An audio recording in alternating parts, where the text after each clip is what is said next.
So when I was out there, I had just the essentials for survival in this backpack, right? But I had one non-essential, and it was a pair of high-heeled dancing shoes that I bought at a thrift store, and they were like my symbol of hope. And I would take them out every day, you know, before I went to my woodcutting job or whatever, I'd look at those shoes and I'd say, man, one of these days I'm going to get on top of this. I'm going to give up drugs. I'm going to be okay, you know, and I'm going to go dancing, right? So one night I was hitchhiking from one town to another. I was one of what they call the rural homeless. And I'm old school. There weren't even any homeless shelters back then. I was sleeping under bridges at abandoned houses. So I was hitchhiking from one town to the next. And I was, you know, I was a little bit nervous because, you know, it was dark out there and it was real foggy. And it was about 17 degrees. It was Northern California. It doesn't snow, but it gets cold. So I was out there and I was starting to trip because I was on meth, right? And that doesn't help when you're, you know, in the dark, in the fog. Neither does any drugs for that matter, right? Because I've tried the dark and the fog with all the drugs, and it doesn't matter. None of them work. You have to step into the light of recovery. So I was out there, man. I started tripping about the serial killers that were loose in California, right? A lot of serial killers like Hillside Strangler, this and that. I started thinking, ooh, Zodiac Killer, ooh. And then I was just kind of pumping myself up, right? I was like, yeah, because you know, I'm from the street, right?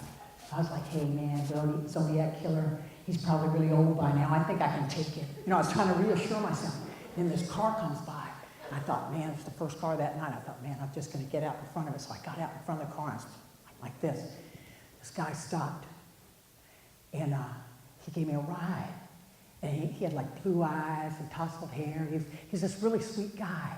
And he had a dog. He had his dog with him. His dog was really nice. His dog sat on my lap and it was really sweet and everything. We're riding along. We're talking about things, normal things like music and like that.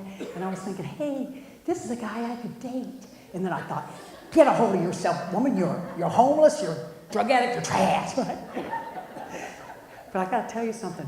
Long story short, that guy and I, not only did we go dancing, but he's my husband today, and we've been together for 30 years. Yeah. Yeah. Yes. And you clap, you know, because it's kind of like a Cinderella story, right? Except he was in the drug scene too. So it was like a Cinderella story as told by Quentin Tarantino. Yeah.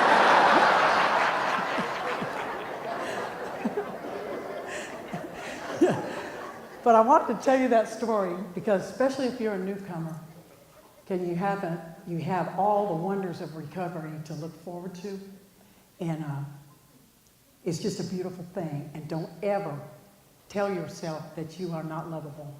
And don't ever tell yourself that you have to have a fancy mansion and rock star clothes and a big old fancy car to be loved and to be successful and to be happy. Because if you start thinking that way, remember this old lady, because I met the love of my life at absolute rock bottom. And we went on a big crime wave and everything, then we got clean. Okay.